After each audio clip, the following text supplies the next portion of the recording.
우리는 지금 사도행전 14장을 보고 있습니다. 바울과 바나바가 이제 안디옥에서 복음을 전하다가 또 이고니온에서 복음을 전하다가 이제 루스드라에서 복음을 전하는 내용을 보고 있습니다.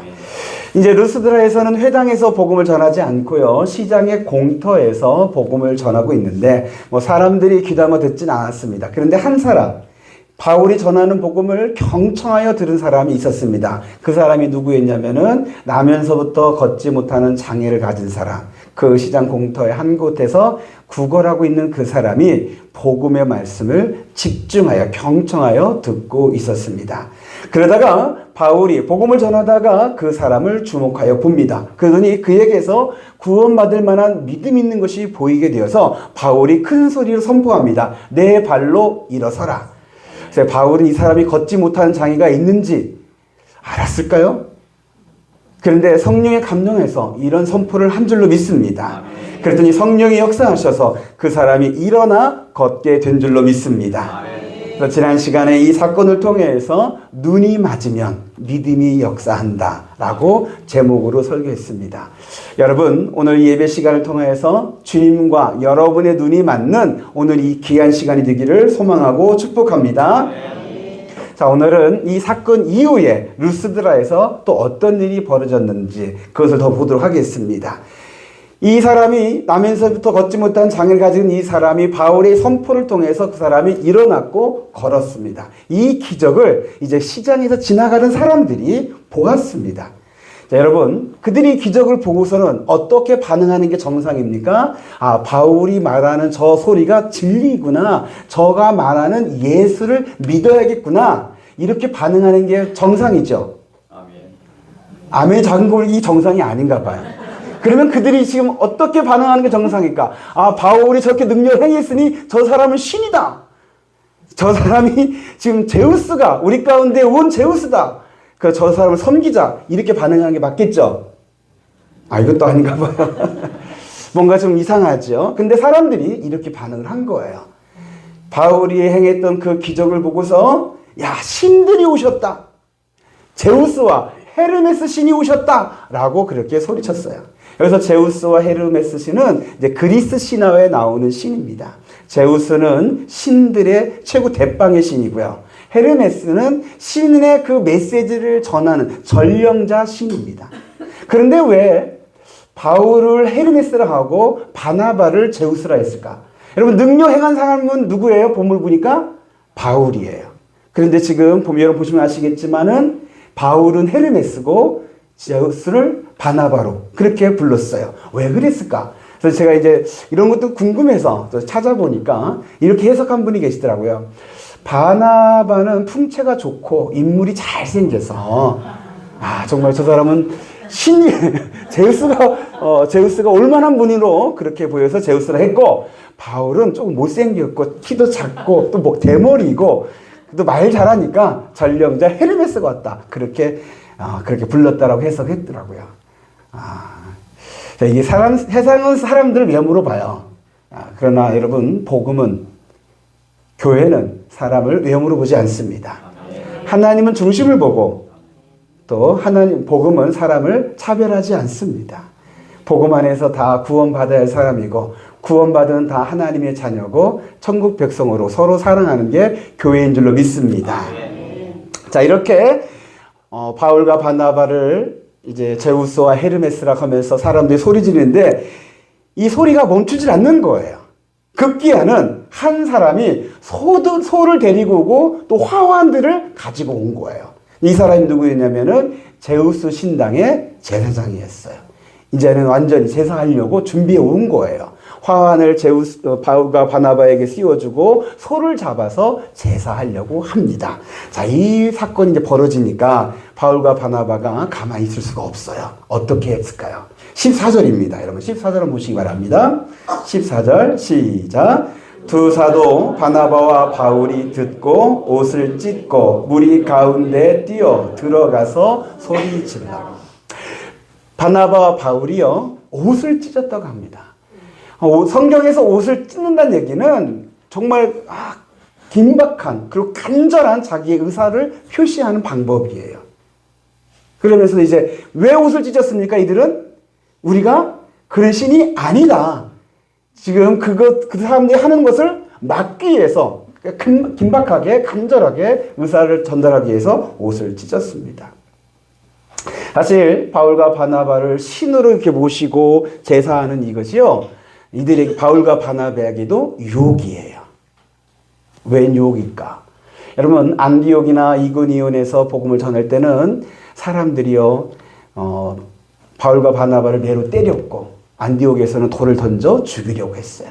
도망해서 겨우 루스드라 왔어요. 근데 루스드라에서는 사람 한 명 걷게 했더니 사람들이 막 환호를 지르고 자기들을 받들면서 자기에게 제사를 한단 말이에요.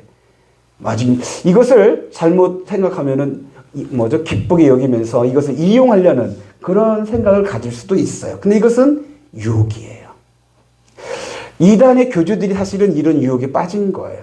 이단의 교주들이요, 기독교 아무 상관없는 사람들이 아니에요. 처음에는 그들이 말씀도 열심히 보고 기도 생활도 많이 하는 그런 사람들이었는데, 이제 하나님의 능력이 자기에게서 나타나니까 사람들이 자기를 그 사람을 능력 있는 사람으로 그렇게 모시잖아요. 근데 거기에 이제 빠져갖고, 거기에 취해갖고, 이제 이 사람들을 재림 예수, 심지어는 하나님, 이렇게 하면서 이단이 되고 다른 사람들을 유혹하는 거기에 미혹에 빠져버렸어요.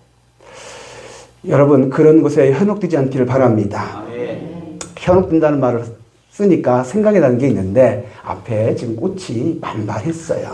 긴기하는 꽃도 있고 대명석꽃 꽃도 있고요, 수선화 꽃도 있고요, 갖가지 꽃이 있어요. 여러분, 이 꽃들 향기 좋죠? 저는 지금 취할 것 같아요. 정신이 없어요. 너무 진해요.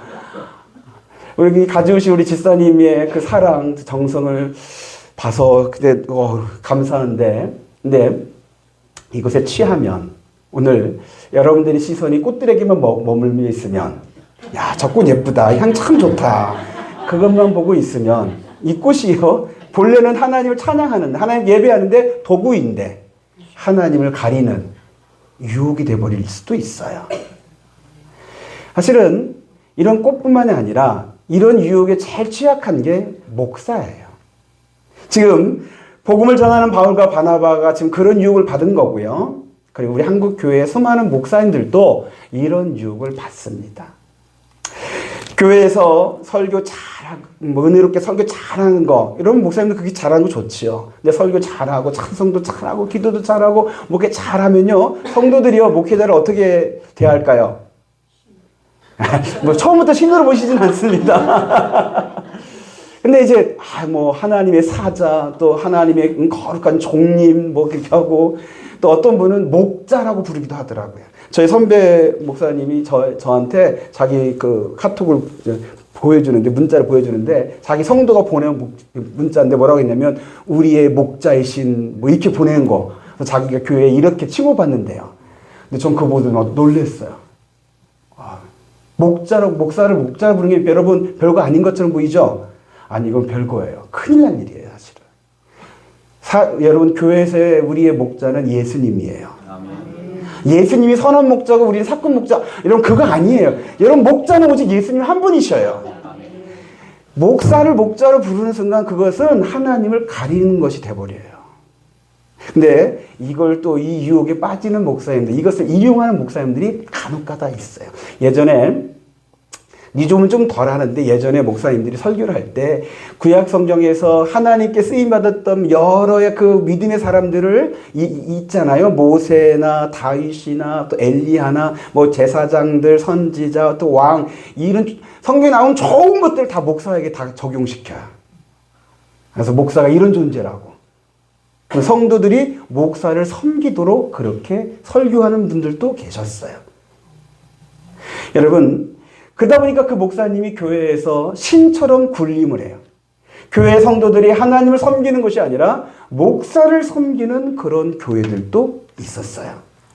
근데 그것이요, 지금은 이제 많이 그 후유증이 나와요. 그 피해가 교회에 나타나고 있어요. 성도들이 목사를 보고 교회로 오는 성도들이 있어요. 그리고 목사에게 실망해서 교회를 떠나요. 그냥 교회만 떠나고 다른 교회 가면 그나마 괜찮아요? 아예 예수를 떠나는 사람들도, 하나님을 떠나는 사람들도 발생을 해요.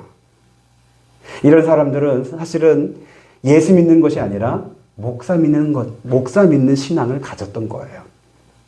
여러분, 목사도 여러분과 똑같은 사람입니다. 목사인 제가 이 말을 하는 것이 어떨지 모르겠지만, 그냥 바울이 말하는 것처럼, 15절에 바울이 말한 것처럼, 저도 여러분과 똑같은 심정을 가진 사람입니다. 단지 저는 하나님께서 택하셔서 주의 복음을 전하라고 세움받은 이 복음 전한 일을 하는 일꾼일 뿐입니다. 이런 저를 복음을 전하면서 하나님을 가르치라고 저를 세우셨는데, 제가 하나님을 가르치지 않고 저에게 스포트라이트를 다 받게 한다면 저는 유혹받는 거고, 제가 미혹되는 거고, 제가 여러분들을 현혹하는 것이 됩니다. 여러분들은 이런 현혹에 빠지지 않기를 바랍니다. 바울과 바나바는 사람들이 자기를 신으로 여기는 것이 유혹인 것을 알았어요. 여러분들이 살면서 이것이 유혹이다라는 것을 아는 것도 지혜예요. 유혹인데 유혹인지도 모르고 이거 좋다 하면요, 여러분 그 유혹에 홀레락 넘어가서 이제 완전히 신앙도 다 흔들릴 수 있고 패가망신할 수도 있어요. 보이스피싱도 하나의 그 유혹일 수도 있어요. 그걸 유혹이 유혹인지를 아는 거, 그 유혹을 물리치는 거, 이것도 지혜고요, 용기가 필요하고요. 이 유혹에 이겨내는 게 여러분들의 승리인 줄 믿으시기 바랍니다. 그래서 자신을 높이는 이런 유혹에 바울과 바나바는 빠지지 않기 위해서 자기 옷을 찢으면서 사람들이 하고자 하는 것을 말린 거예요. 근데 제가 이 말씀을 준비하면서 회개가 되는 것이 있었어요. 뭐냐면 최근이에요. 저를 좀 인정하고 저를 이렇게 좀 칭찬하는 내 말들이 좀 자주 들려오더라고요. 들려왔어요. 여러분들은 안 하시는 건데, 감리사님이 참 풍치도 좋고, 인상도 좋고, 참 설교도 은혜롭게 잘 하시더라. 이제 완전히 아멘도 못하고 이제 큰일 났어요. 그러면서, 저 인상 좋잖아요. 그러면서, 좋은 분이 감리사님 되셨다고, 그래서 지방이 편안하다고 하면서 그런 얘기를 하는데, 듣기 좋더라고요. 그래서 그걸 즐겼어요. 근데 말씀을 준비하다가 제가 찔렸어요. 이거 유혹인데 내가 이거 즐겼구나. 바울과 바나바는 옷을 찢으면서 이걸 물리쳤는데, 주님, 내가 이 유혹을 물리치게 해주옵소서. 내가 지금 옷을 찢으면 회개할 수는 없고요.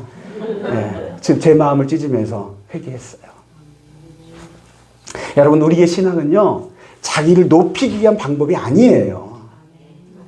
오히려 겸손히 주를 섬기는 것이 우리의 신앙인 줄 믿으시기 바랍니다. 남들이 알아주면 오히려 그걸 유혹으로 알고, 남들이 인정해주고 높여주면 그걸 유혹으로 알고, 아닙니다. 나는 오직 주님 섬기는 주의 종입니다. 이것이 섬기는 것이 내 본분입니다. 그런 자세로 언제나 그 마음으로 초심을 잃지 않고 묵묵히 주님을 잘 섬기는 저와 여러분 되실 수 있게 되기를 바랍니다. 자, 이제 15절의 말씀을 보겠습니다. 15절이요. 시작. 이르되 여러분이여 어찌하여 이러한 일을 하느냐. 우리도 여러분과 같은 성정을 가진 사람이라. 여러분에게 복음을 전하는 것은 이런 헛된 일을 버리고 천지와 바다와 그 가운데 만물을 지으시고 살아계신 하나님께로 돌아오게 함이라. 아멘. 바울과 바나바가 옷을 찢으면서 자기들에게 이런 짓을 하지 못하도록 막으면서 한 말이에요. 근데 오늘 어찌 보면 제가 집중적으로 전하고 싶은 말이 15절에 담겨져 있어요. 이 15절에는 우리도 여러분과 같은 성정의 사람이라고 말한 다음에 여러분에게 복음을 전한 것은 복음을 전한 이유와 복음을 전하는 그 목적이 담겨져 있어요. 오늘 저와 여러분들이 복음의 이유와 목적을 아는 그런 은혜의 시간 되기를 소망합니다. 그러면 하나님께 우리에게 복음을 주신 이유는 뭐냐면, 여기 15절의 말씀 보면 이런 헛된 일을 버리도록 하기 위함이다. 한번 따라서 해주시기 바랍니다. 헛된 일을 버리라. 여기서 말하는 헛된 일이라는 것은 우상 숭배를 말합니다. 우상 숭배는 헛되고 헛된 일이고 복음은 이런 헛된 것을 버리도록 하기 위해서 하나님께서 우리에게 복음을 주셨다는 거예요. 우상 숭배의 헛된 일에 대한 기록된 말씀이 잘 나와 있는 말씀이 시편 115편 4절부터 8절의 말씀입니다. 제가 읽어드릴게 한번 들어보시기 바랍니다. 시편 115편 4절에서 8절입니다. 그들의 우상들은 은과 금이요 사람이 손으로 만든 것이라. 입이 있어도 말하지 못하며 눈이 있어도 보지 못하며 귀가 있어도 듣지 못하며 코가 있어도 냄새 맡지 못하며 손이 있어도 만지지 못하며 발이 있어도 걷지 못하며 목구멍이 있어도 작은 소리조차 내지 못하느니라. 우상들을 만드는 자들과 그것을 의지하는 자들이 다 그와 같으리로다. 우상 숭배가 정말 아무런 의미도 없는 가치도 없는 헛된 일이라는 것을 성경은 분명히 말해주고 있어요. 우상은 사람의 손으로 만든 가짜예요. 우상을 금으로 아무리 치장했다 해도 그 안엔 생명이 없어요. 그 모습에는 입이 있는 것처럼 보여도 말이 없고요. 귀가 있어도 듣지 못하고요. 눈이 있어도 보지를 못하는 거예요. 이런 우상들을 만들거나 그것을 의지하는 자들은 그와 같다라고 성경은 말하고 있어요. 우리 예수 믿는 성도들은 이런 헛된 우상 숭배를 벗어버릴 수 있게 되기를 바랍니다.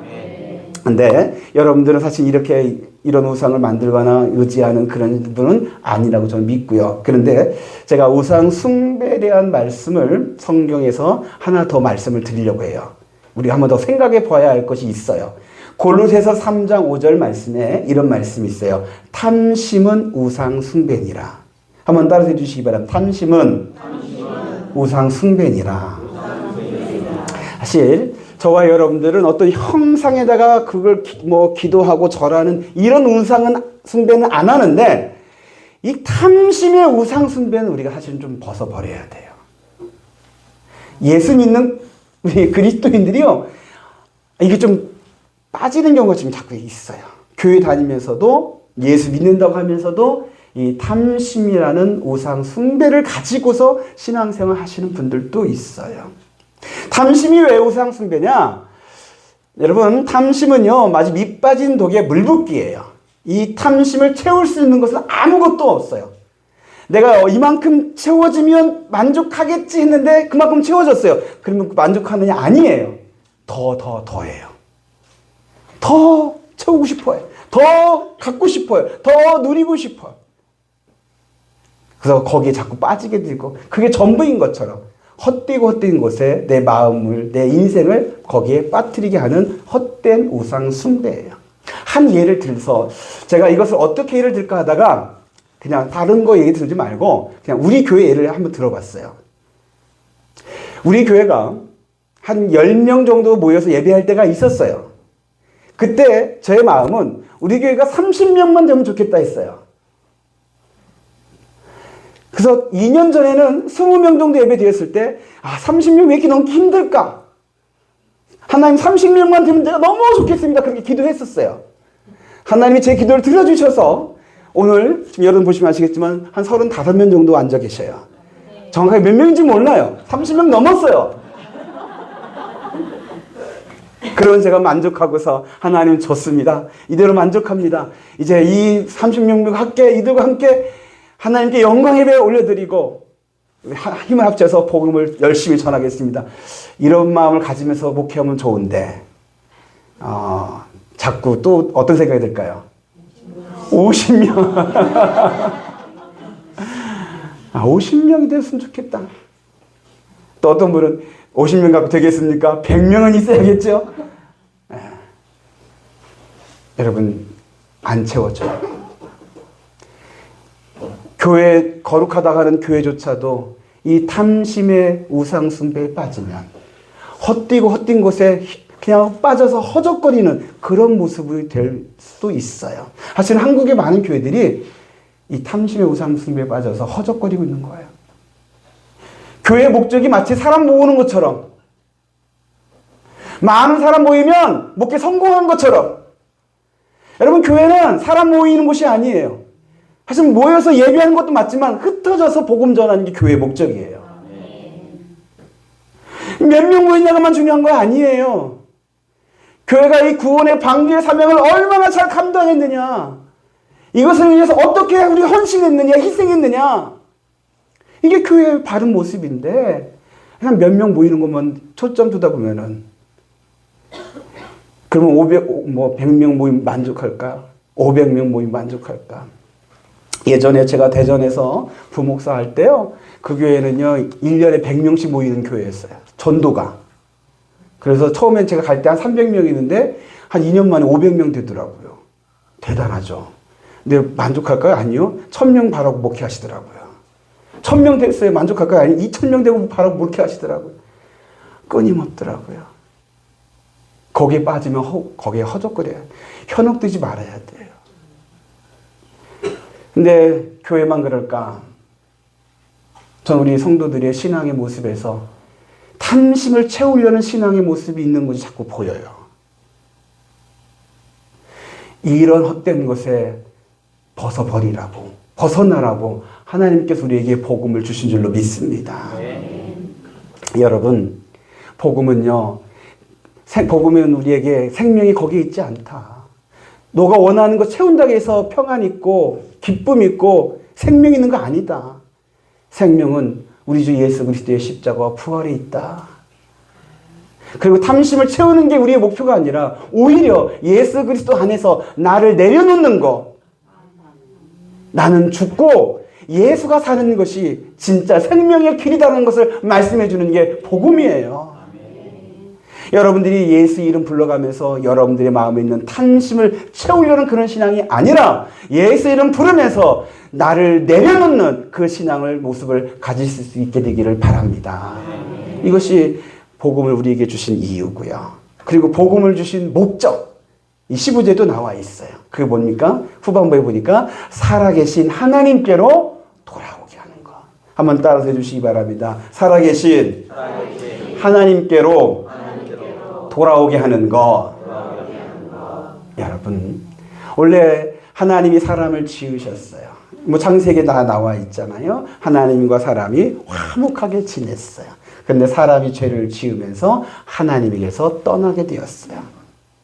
그 후에 하나님과 사람 사이에는 사람이 도저히 건널 수 없는 죄와 사망이라는 골짜기가 생겼어요.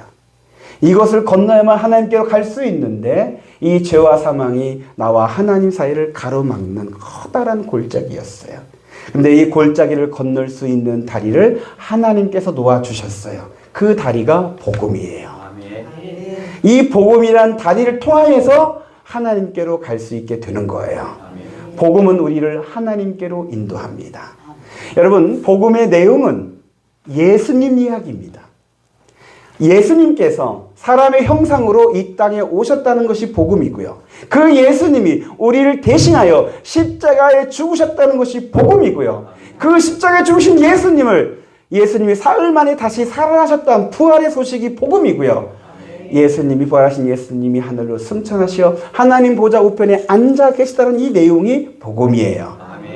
복음의 내용은 분명히 예수님인데 이 복음을 내가 듣고 믿게 되면 놀랍게도 저는 여러분들은 하나님을 알게 됩니다. 하나님을 믿게 되고요. 하나님을 사랑하게 되고요. 나에게 이 복음을 주신 하나님께 영광 올려드리고 싶은 그런 마음에 인생의 방향이 바뀌어지게 됩니다. 왜 그럴까요? 복음에는 하나님의 의가 나타나서 우리에게 믿음에 주시고 우리에게 마음을 감동시키고 우리를 하나님께로 이끌기 때문에 그렇습니다. 여러분, 복음에는 하나님의 의가 있습니다. 죄인을 용서하고 사랑하는 하나님 아버지의 한없는 사랑이 복음에 담겨져 있고 어떠한 죄인까지도 다 용서하실 수 있는 하나님의 무한한 능력이 나타나 있고 하나님께서 약속하신 그 모든 약속을 다 이루신 신실하신 하나님이 나타나는 게 복음입니다.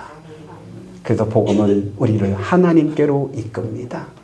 복음을 주신 이유는 저와 여러분들이 신앙이, 우리의 인생의 방향이 하나님께로 향하도록, 하나님을 만나도록, 하나님을 섬기도록, 하나님께 영광 올려드리도록 하는 게 복음의 목적입니다. 사랑하는 성도 여러분, 저와 여러분들이 오늘 이 15절의 말씀처럼 우상 숭배라는 헛된 것을 버리고 참된 인생의 길로 가르쳐 주신 하나님께로 가는 이 복음의 길을 저와 여러분들이 가실 수 있게 되기를 바랍니다. 마음과 뜻과 힘을 다해서 여호와 하나님을 섬기고 하나님께 영광 올려드리는 우리 모든 양문 가족들 되시기를 우리 주 예수 그리스도 이름으로 축복합니다.